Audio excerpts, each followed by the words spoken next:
Bakat Timnas Indonesia, seluruh masyarakat Indonesia menantikan bibit-bibit unggul Garuda Muda yang akan dibawa oleh sosok Simon. Kita akan membahasnya lebih dalam bersama manajer Timnas Indonesia U17 dan U20, Bang Ahmed Zaki Iskandar. Kemudian juga ada pengamat sepak bola Muhammad Kusneni. Bungkus, selamat malam, Bapak-bapak sehat? Selamat malam Pak Zaki. Agung di sini, saya mau coba ke Bungkus dulu, Bungkus. Agung, selamat malam. Gimana nih pandangan Anda soal penunjukan Simon Tahabata ini sebagai kepala pemandu bakat Timnas Indonesia? Apakah ini Anda melihat ini sebagai langkah yang tepat atau seperti apa, Bungkus? Iya, saya lebih melihatnya sebagai sebuah upaya untuk mempersiapkan tim nasional ke depan ya. Mungkin tidak untuk saat ini merekrut pemain-pemain untuk memperkuat tim nasional. Tapi memang ke depan kita membutuhkan lebih banyak talenta yang bisa membuat skuad timnas itu lebih tebal, lebih banyak pilihan. Kalau sekarang kan kita melihat timnas senior itu kalau ada pemanggilan itu namanya berputar di antara nama-nama yang kurang lebih itu saja gitu ya. Nah ini artinya menunjukkan bahwa kita memang masih kurang memiliki stok pemain yang berkualitas yang bisa memperkuat lapisan-lapisan tim nasional itu jadi lebih tebal. Yang kedua, kita juga memang secara umum belum memiliki yang namanya pemandu bakat yang berkualitas dan bersertifikat. Terus terang di Indonesia itu hampir langka itu profesi itu. Di Indonesia banyak pelatih yang sudah berlisensi AAFC gitu ya, tapi yang punya lisensi khusus pemandu bakat tuh nggak ada gitu. Padahal itu profesi yang sangat penting. Kalau kita bicara sepak bola profesional, sebetulnya pasti dibutuhkan yang namanya pemandu bakat supaya klub itu bisa menjaga sustainability-nya. Menyiapkan pemain sejak usia muda sehingga tidak harus selalu beli pemain. Nah ini profesi yang di Indonesia belum terlalu berkembang sehingga wajar kalau sekarang PSSI masih memilih pelatih yang berasal dari luar sebagai pemandu bakat, Simon Tahamata. Apalagi beliau ini punya keistimewaan selain punya pengalaman yang panjang dalam hal pemanduan bakat, dalam hal pembinaan pemain muda. Dia juga punya kultur Indonesia, itu kelebihan dia yang saya pikir membuat dia menjadi orang yang tepat untuk mengemban tugas ini. Ditambah dia memiliki kemampuan untuk berada di Belanda karena pengalamannya yang panjang di Belanda, dia juga punya keluarga besar di Indonesia. Sehingga kalau tinggal lama di Indonesia mungkin akan lebih betah dibanding misalnya Kluivert yang tidak punya latar belakang Indonesia. Karena sudah ada darah Indonesianya gitu ya. Bungkus, atau dengan kata lain Anda ingin coba menyampaikan bahwa sebetulnya kehadiran Simon Tahamata ini untuk tujuan jangka panjang begitu ya. Karena kalau jangka pendek toh sekarang timnas yang kita punya juga udah kuat gitu. Tetapi untuk jangka panjang ini sangat diperlukan untuk mencari talenta-talenta baru. Iya, karena tim nasional itu kan terdiri atas berbagai lapisan ya. Ada timnas senior, ada timnas U23, U20, U17. Dan masing-masing ini kan PSSI punya target besar untuk meloloskan ke event tidak hanya di Asia tapi bahkan ke Piala Dunia. Nah kalau kita mau bermain di level Piala Asia, Piala Dunia, tentu kita harus mendapatkan talenta-talenta terbaik. Dan talenta terbaik itu tidak hanya ada di kompetisi domestik, tapi juga ada di kompetisi yang lain. Entah itu di negara tetangga, di Malaysia, di Singapura, tapi bahkan juga di Belanda. Jadi dengan pengalaman dan jaringan yang dimiliki oleh Simon Tahamata, saya pikir ini memberi keuntungan, bisa memberikan akses yang lebih luas terhadap pengamatan pemain-pemain yang ada di berbagai belahan dunia. Saya pikir kuncinya itu. Simon Tahamata punya akses yang luas yang membuat jaringannya dalam hal pemanduan bakat menjadi lebih kuat. Tapi kita coba confirm dulu ke timnasnya sendiri begitu. Ke Mas Zaki mungkin bisa bantu confirm apa sih sebetulnya pengaruh paling signifikan yang dibawa oleh Simon Tahamata ini terhadap cara bermain atau juga mungkin mentalitas para pemain muda di timnas U17 dan U20? Jadi Ketua Umum kita Pak Erick Thohir tentu saja sudah banyak sekali menimbang dan juga memilah-milah, termasuk memilih ketua tim pemandu bakat ini ya. Dan dari kita lihat pengalamannya Simon Tahamata juga sangat luar biasa sekali. Terlebih dia juga memiliki darah Indonesia yang kuat di perjalanannya. Nah, poinnya dari pemilihan Simon Tahamata ini adalah PSSI sekarang ini sedang bukan saja mempersiapkan timnas di kelompok umur maupun senior pada saat ini, tapi juga berpikir ke depan nanti setelah timnas yang sekarang berjalan regenerasinya, apalagi yang harus dipersiapkan. Nah, tentu saja tadi apa yang katakan Bungkus itu tuh 100% benar semua. Di mana kita juga mempersiapkan masa depan dari regenerasi di tim nasional Indonesia. Bank data pemain kita saat ini memang sedang disempurnakan setiap tahunnya.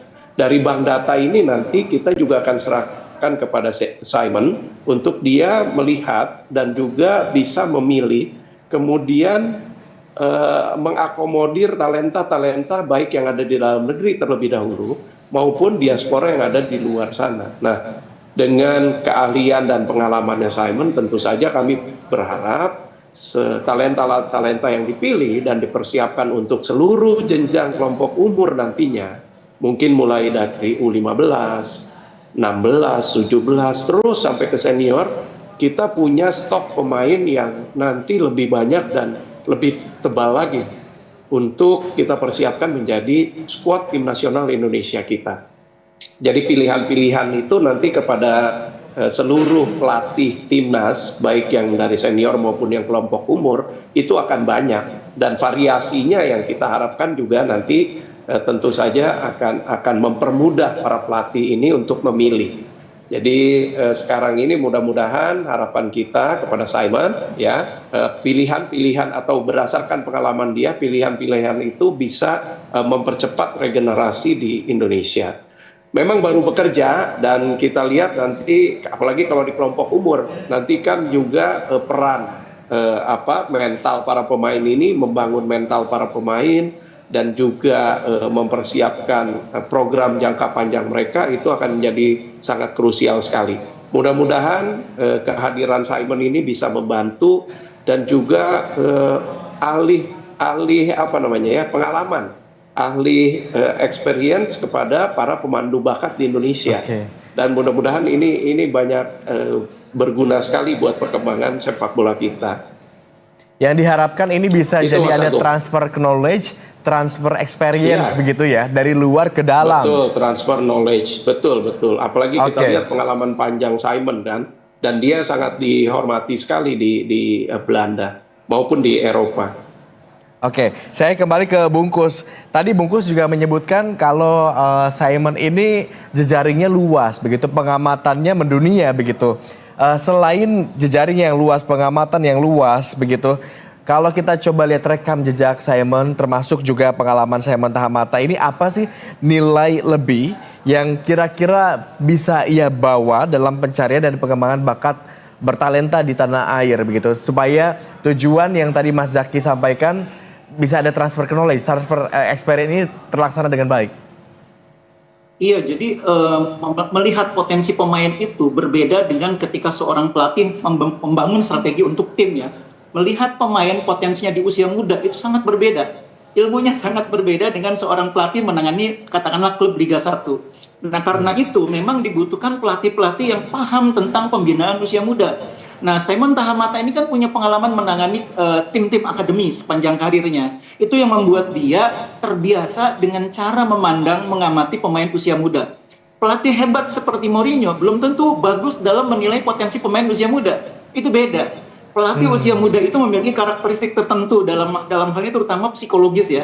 Bagaimana dia melakukan pendekatan terhadap pemain, memahami psikologi pemain. Nah, pelatih semacam itu tidak semuanya ada di kelompok usia senior. Nah, karena itu dengan memilih Simon Tahamata yang punya background menangani tim-tim usia muda, saya berharap lebih banyak pemain usia muda di Indonesia itu yang bisa terpantau. Makanya tadi saya menyebutkan dengan jelas, Simon ini punya keistimewaan, dia punya darah Indonesia. Sehingga mungkin kalau tinggal lama di Indonesia, dia akan lebih betah. Jadi kalau mau lihat potensi pemain Indonesia, syaratnya harus lama tinggal di Indonesia. Kalau Clippert kan nggak bisa lama kan. Clippert sebentar datang pulang. Karena memang dia tidak punya darah Indonesia. Dia juga udah cocok sama Indonesia. Atau mungkin juga supaya pengamatannya bisa sampai ke pelosok-pelosok begitu, ke daerah-daerah. Sekarang juga kita tahu kan, banyak sekali sebenarnya potensi-potensi yang ada di daerah, cuman hanya tidak teramati aja gitu. Iya betul, makanya penting. Silakan Bung Jaki.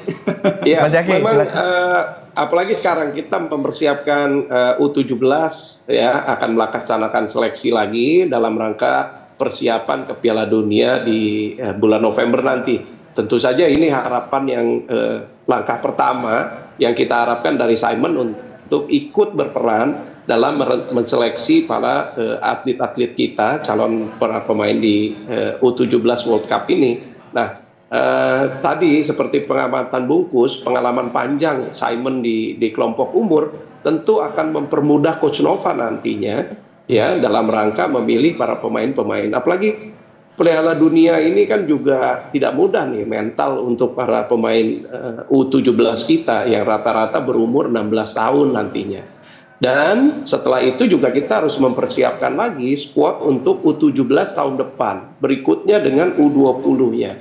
Jadi agenda Simon ini tentu saja akan sangat padat. Ya kita berharap juga selama 1-2 tahun ke depan ini Simon akan banyak tinggal di Indonesia untuk melihat dan juga mencoba mengeksplor potensi-potensi yang ada dari Sabang sampai Merauke. Ini yang sudah dipertimbangkan dan dipandang sangat penting visi ini oleh Ketua Umum kita Pak Erick Thohir.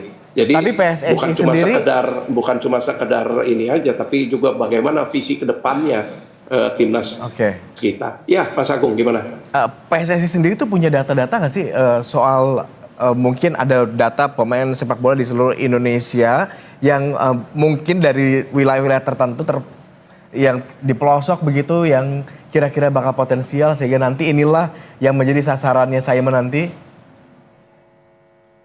Bank data itu sudah ada, tapi mungkin belum terlalu lengkap karena kita juga mengumpulkan data-data tersebut dari para asosiasi provinsi, kemudian dari akademi-akademi, dari sekolah-sekolah sepak bola yang ada di Indonesia. Nah, tentu saja rangkuman dari bank data ini nanti yang akan kita seleksi, kemudian menjadi kelompok-kelompok kecil di setiap provinsinya. Setelah itu nanti akan kita lihat. Dan ini merupakan bank data awal nanti yang akan kita serahkan kepada Simon untuk kemudian dia evaluasi lagi. Dan mungkin juga akan mengunjungi lokasi-lokasi di mana ada turnamen-turnamen kelompok umur, ataupun ada seleksi di kelompok umur, maupun event-event yang seperti kemarin Bali Seven gitu ya, yang bisa dihadiri oleh Simon untuk melihat talenta-talenta yang ada di Indonesia pada saat ini. Oke, saya kembali ke Bungkus kalau gitu. Bungkus, bank data PSSI sudah ada, sudah banyak dikumpulkan dari berbagai asosiasi, termasuk juga sekolah-sekolah sepak bola, begitu ya. Dari kacamata Anda, sebaiknya pendekatan seperti apa yang perlu dilakukan Simon dalam mencari bibit talenta unggul untuk memperkuat skuad Garuda? Jadi ada dua hal. Yang pertama dari sisi Simon sendiri, yang kedua dari sisi PSSI ya. Dari sisi PSSI harus memprovide yang namanya event ya. Karena Simon tidak akan bisa mengamati pemain kalau tidak ada eventnya. Jadi PSSI harus bantu dengan memperbanyak event. Entah itu Elite Pro Academy atau mempermudah digelarnya event-event yang terkait dengan pembinaan usia muda. Dari sisi Simon sendiri menurut saya yang penting dari dia tuh tidak hanya sekedar melakukan pengamatan. Saya berharap dia juga membentuk sistem ya. Sistem rekrutmen pemain untuk usia muda itu seperti apa. Saya pernah melihat database-nya pemain yang ada di lingkungan Indonesia, itu menurut saya masih jauh dari memadai ya. Misalnya tidak dijelaskan dengan detail pemain ini kekuatannya kaki kanan atau kaki kiri. Kalau kaki kanan itu kekuatannya dalam hal dribbling atau dalam hal shooting, kualitas shootingnya bagaimana, kualitas sundulannya bagaimana. Bank data tuh harus sampai ke situ. Nah di Indonesia itu belum sampai rata-rata bank data ke situ. Kualitas skillnya, olah bolanya, shootingnya, sprintnya, fisiknya, tingginya, badannya, lalu perkembangan tingginya dari tahun ke tahun itu kan bisa mencerminkan progres dia. Nah ini belum ada data semacam itu. Nah Simon menurut saya harus mampu membentuk yang namanya sistem. Sistem di mana ketika nanti dia sudah tidak menjadi kepala pemandu bakat PSSI itu bisa diwariskan kepada orang-orang yang jadi penggantinya. Dan yang kedua, Simon juga harus membentuk tim karena dia tidak bisa bekerja sendirian. Memandu bakat itu pekerjaan besar, melibatkan banyak orang. Kalau diharapkan dia sendirian ya nggak mungkin. Harus melibatkan banyak orang dan orang ini bekerja dengan sistem yang dia bikin. Nah itulah saya pikir yang nanti harus menjadi concern PSSI. Bagaimana membentuk sistem yang kemudian bisa diterjemahkan oleh tim di bawah kepemimpinan Simon. Sehingga nanti ketika Simon selesai, itu warisannya adalah sistem dan tim yang kuat. Oke, ini PR-nya Simon berarti banyak begitu ya Bungkus ya? Tampaknya. Banyak sekali. Harus bangun sistem, kemudian siapkan semua sih sebenarnya oleh Simon. Jadi dia juga kemarin kan sudah memaparkan dengan Pak Ketua Umum ya, seperti tadi yang dikatakan Bungkus nanti juga akan didukung oleh tim baik yang dari Indonesia maupun yang dari luar. Dan tentunya apa yang kita harapkan juga transfer experience, transfer teknologi, termasuk transfer sistem yang nantinya akan kita pergunakan di masa-masa yang akan datang. Betul kata Bungkus tadi, database kita ini memang masih banyak kekurangan. Lebih banyak kepada nama, umur, ya, tanggal lahir, kemudian posisi, tapi belum sampai detail seperti yang kita harapkan. Nah, ini yang penyempurnaan dari database maupun program-program ke depan yang kita harapkan nanti akan didesain oleh Simon Tahamata beserta timnya, dan tentu saja ini akan didukung penuh oleh PSSI di bawah kepemimpinan Pak Erick Thohir. Oke, Mas Zaki, berarti nanti bakal ada rekrutmen lagi nih untuk membantu tim-timnya Simon, begitu ya? Oh iya, pasti nanti. Karena dari Sabang sampai Merauke kan talenta kita sangat luar biasa sekali sebetulnya. Hanya tinggal nanti bagaimana bisa memfiltrasi atau memilah-milah dan memilih para pemain-pemain yang sesuai dengan kriteria yang sudah ditetapkan oleh Simon dan timnya nanti. Tapi kalau kita baca sekilas, Mas Zaki, apa sih kualitas utama yang akan dinilai oleh Simon nantinya begitu dalam menjaring talenta-talenta baru berbakat? Sebetulnya banyak kalau di usia muda itu bukan cuma sekedar skill, ya, mereka juga harus bisa, makanya nanti kehadiran Simon di event-event, di turnamen maupun di daerah-daerah sangat penting sekali. Karena dari sana Simon bisa mungkin ya bisa memprediksi bukan saja skillnya, stamina, tapi juga bagaimana pemahaman sepak bola dari para atlet-atlet kita. Nah, ini yang sangat penting nantinya. Mulai dari sana bisa kita bangun tuh mentalnya, kemudian juga perkembangan pertumbuhan fisiknya itu juga diharapkan bisa kita pantau dengan sangat baik. Jadi bukan cuma sekedar skill yang harus ditampilkan oleh para calon pemain-pemain kita, tapi akan banyak hal dan faktor X yang kemudian juga nanti Simon bisa memberikan harapan kita bisa memberikan saran dan masukan. Jangan lupa gizi para anak-anak kita ini juga sangat penting sekali nanti ke depan. Karena asupan gizi ini yang akan membantu mereka membangun stamina dan juga fisik mereka. Bisa jadi nanti Simon juga memberikan rekomendasi begitu ya, nilai gizinya sekian yang harus terpenuhi gitu ya. Atau jangan-jangan Mas Zaki, apakah nanti akan ada aspek budaya atau mungkin nilai-nilai profesionalisme begitu yang coba ditanamkan Simon kepada para pemain muda Indonesia? Tadi yang saya katakan step berikutnya adalah bagaimana kita membangun mental mereka, mempersiapkan mental mereka agar mereka siap menghadapi dunia profesional sepak bola. Karena di usia dini ya rata-rata antara 15-16 tahun itu kan kita tahu juga kondisi mental mereka masih sangat labil, ya. Belum lagi kita berbicara masalah akademik, maksudnya akademis mereka, sekolah, ya, yang pastinya akan terganggu dengan program-program jangka panjang TC, baik yang dilakukan di daerah, klubnya atau SSB-nya. Nah, ini harus ada terobosan juga di sistem pendidikan kita agar mereka tetap bisa mendapatkan pendidikan yang lengkap, juga bisa mendapatkan waktu untuk melakukan konsolidasi ataupun fokus terhadap pembangunan skill dan pengalaman mereka di dunia sepak bola. Jadi ini juga sangat penting nanti. Mudah-mudahan apa yang sudah kita harapkan dan sudah kita rangkum ini dapat diterjemahkan dengan baik oleh Simon dan kemudian tadi membuat satu sistem dan program untuk proses pembinaan dan juga pemantauan para atlet-atlet kita di Indonesia. Oke, tapi kalau bicara akademis, mungkin saya coba ke Bungkus kali ya. Bungkus tadi kan juga menyebutkan soal sertifikasi menjadi pemandu bakat. Bungkus tadi menyebutkan kalau pelatih bersertifikat itu banyak, tapi kalau pemandu bakat bersertifikasi itu jumlahnya sangat sedikit. Kami coba menerka bahwa untuk menjadi pemandu bakat tentu tidak mudah begitu ya. Kalau kita coba lihat dari jumlahnya pun yang sedikit spesifikasinya banyak. Nah, sementara Simon itu kan dikenal katanya sebagai sosok yang sangat teknikal. Mohon dikoreksi kalau keliru. Termasuk dalam pembinaan pemain muda. Seberapa penting kemudian aspek ini dalam sistem scouting dan pengembangan pemain di Indonesia? Yang menjadi masalah memang karena klub-klub kita ini belum memiliki pendekatan yang sama ya dengan klub-klub di Eropa. Di Indonesia rata-rata klub belum punya yang namanya direktur pemandu bakat tuh rata-rata belum punya. Karena itu profesi ini masih sangat jarang gitu ya.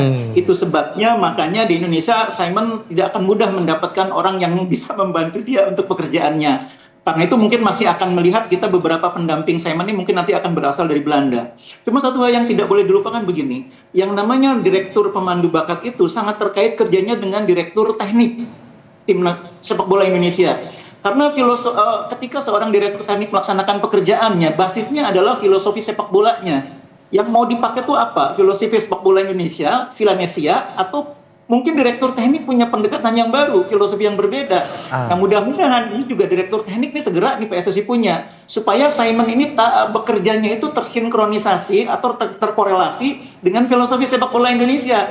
Jangan nanti pendekatan dia A, direktur teknik punya pendekatan B, itu nanti nggak akan nyambung.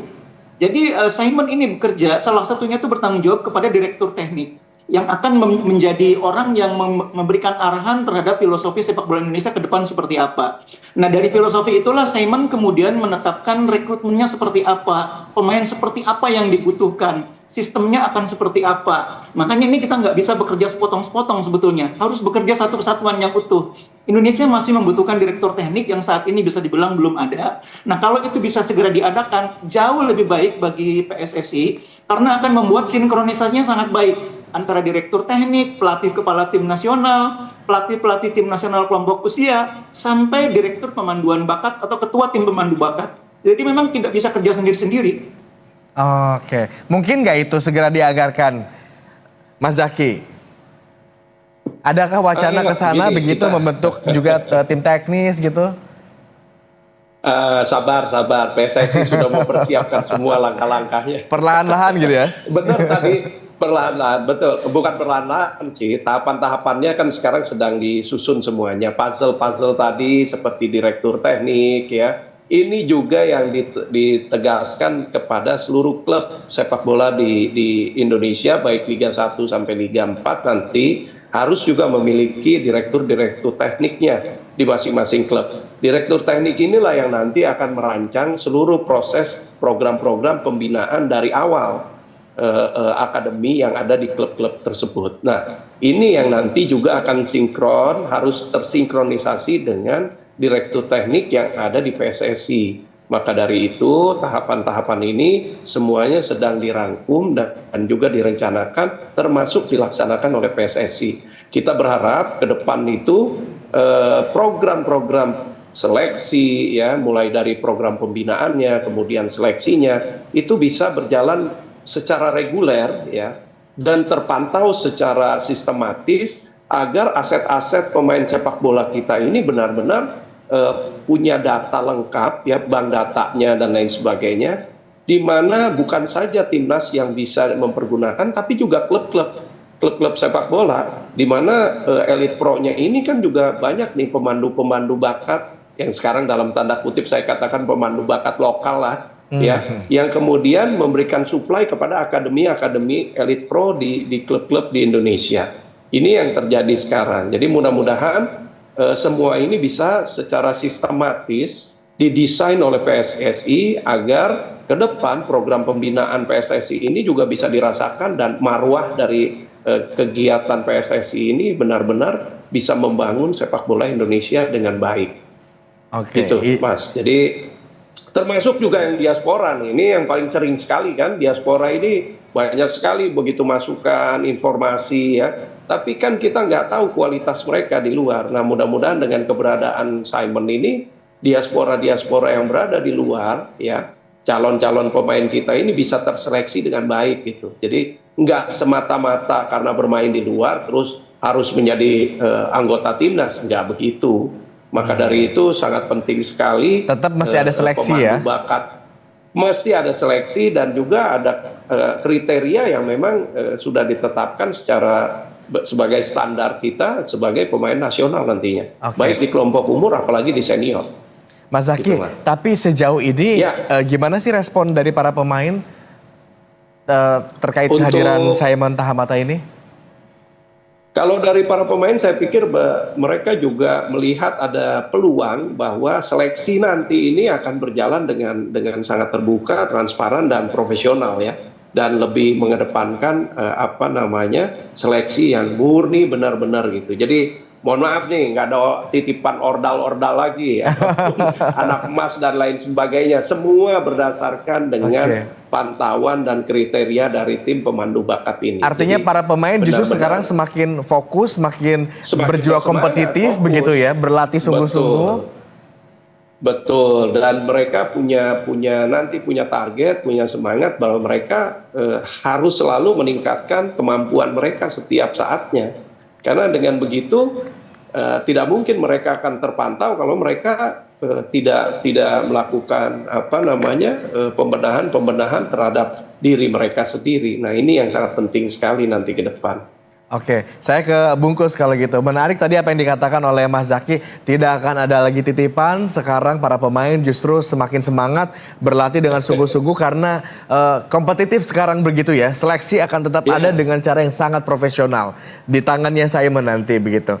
Kalau begitu Bungkus, apa kira-kira tantangan utama yang mungkin nanti akan dihadapi oleh Simon dalam memetakan dan juga menjaring talenta muda di Indonesia yang begitu luas dan juga kita tahu ini beragam sekali ya?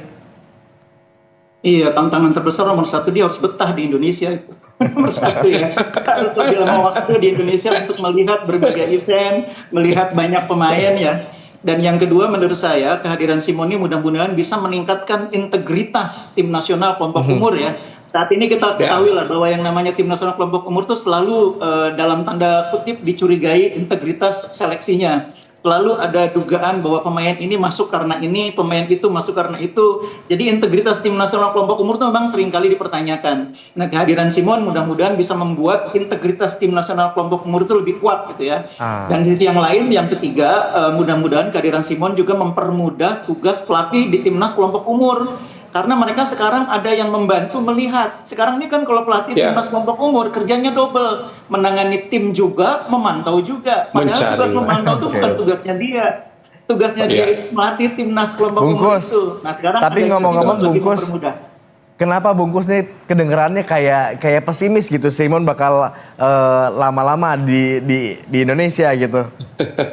Oh enggak, saya tidak pesimis. Saya malah optimis karena Simon ini kan punya darah Indonesia, sudah terbiasa makanan Indonesia, punya keluarga besar di Indonesia.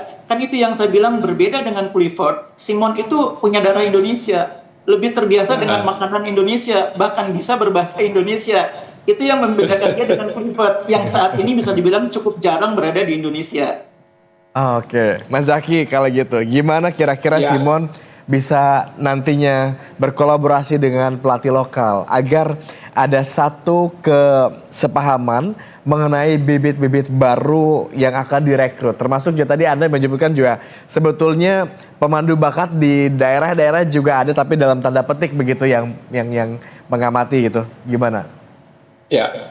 Jadi ya mudah-mudahan kehadiran Simon ini tentu saja akan menambah merubah juga program dan sistem dari perekrutan para pemain kita. Tentunya yang ke arah yang lebih baik lagi. Jadi ini yang kita harapkan sebetulnya, dan apa yang Simon punya, experience juga bukan saja pengalaman, tapi juga pengetahuan, knowledge-nya itu juga bisa ditularkan kepada para kader-kadernya nanti di Indonesia yang akan melanjutkan program ini.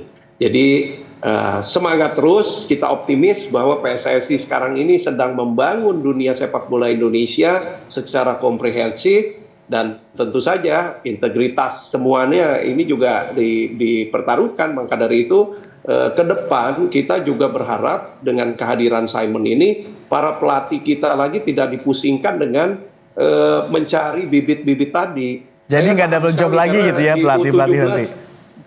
Ya, mereka sudah disodori dengan daftar nama ya 30 sampai 50 pemain yang nanti akan kita seleksi secara komprehensif. Nah, itu yang diharapkan oleh para pelatih kita sekarang. Kalau ini kan sekarang Nova harus jalan-jalan terus nih, atau tim asisten pelatihnya. Begitu juga di U20, tetap mereka asisten pelatih ini harus memantau event-event yang ada dan mencari pemain-pemain baru lagi. Tapi nanti diharapkan dengan sistem yang baru yang didesain ini dengan bank data yang lengkap dan sempurna tadi seperti harapan Bungkus, ini kita punya punya stok yang memang sudah siap. Jadi setiap pelatih itu langsung bisa menentukan kerangka formasi dan pemainnya berikut dari stok yang ada. Dan kita harapkan stok-stok ini juga tadi berasal dari saringan-saringan kriteria yang memang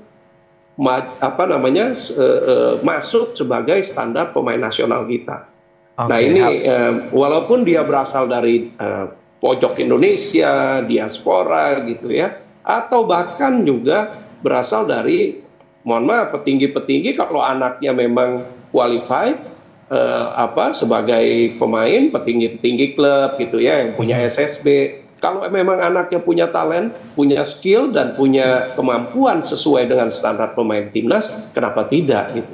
Ini kan yang kita harapkan agar tidak terjadi lagi tadi krisis kepercayaan bahwa yang masuk itu aja, yang masuk dari SSB ini atau dari akademi ini atau dari klub tertentu saja. Tidak, ke depan walaupun sekarang sudah berjalan seperti itu ya, kita mencoba setiap seleksi itu selalu profesional, tidak melihat latar belakang mereka. Yang kita lihat ada kemampuan dan juga kesiapan mental dari para pemain, termasuk juga fisiknya gitu. Oke, harapannya kita sama juga nanti ke depannya akan netral, tidak melihat latar belakangnya siapa, tetapi yang jelas kalau skillnya ada, potensinya ada, bisa dibangun dengan baik begitu, maka bisa lolos seleksi gitu ya. Terakhir mungkin untuk Bungkus, dari kacamata Anda apa indikator keberhasilan yang bisa digunakan untuk katakanlah mengukur efektivitas kerja Simon Tahamata dalam peran barunya ini? Iya, nomor satu kalau dia berhasil membangun sistem menurut saya ya. Karena yang kita tidak punya saat ini kan sistem. Yang kedua kalau dia berhasil membangun bank data pemain yang akan membantu pelatih nantinya. Berguna bank datanya itu untuk menjadi tools bagi pelatih untuk membentuk tim. Nah yang ketiga kalau dia juga bisa mewariskan tim yang bisa melaksanakan sistem yang sudah dia bangun. Saya pikir 3 hal itu penting dilakukan oleh Simon yang mudah-mudahan nanti akan membuat sepak bola semakin maju. Dan satu hal yang menurut saya juga tidak kalah penting, mudah-mudahan kehadiran Simon ini akan memberikan warna, akan memberikan pengaruh positif. Klub-klub itu jadi tertarik memberikan atau menjadikan peran direktur pemanduan bakat itu sebagai salah satu pelengkapan tim. Sekarang ini kan klub rata-rata belum paham buat apa sih tim pemandu bakat. Rata-rata belum paham, profesi itu masih profesi yang asing. Nanti dengan adanya Simon Tahamata, dengan kerja-kerja yang dilakukan, mudah-mudahan klub akan terbuka matanya, dan akhirnya setiap klub kita yang disebut klub profesional itu punya posisi direktur pemandu bakat. Ya, baik. Terima kasih Bungkus, terima kasih Mas Zaki sudah berkenan bergabung sama kami di Berita Satu Utama berdiskusi malam hari ini. Seru banget tapi waktu kita terbatas, mungkin lain kali kita bisa ngopi bareng aja, nongkrong di studio langsung nanti ya. Selamat kembali beraktivitas. Terima kasih Mas Agung. Bungkus, Mas Zaki sehat-sehat. Terima kasih Pak Jaki.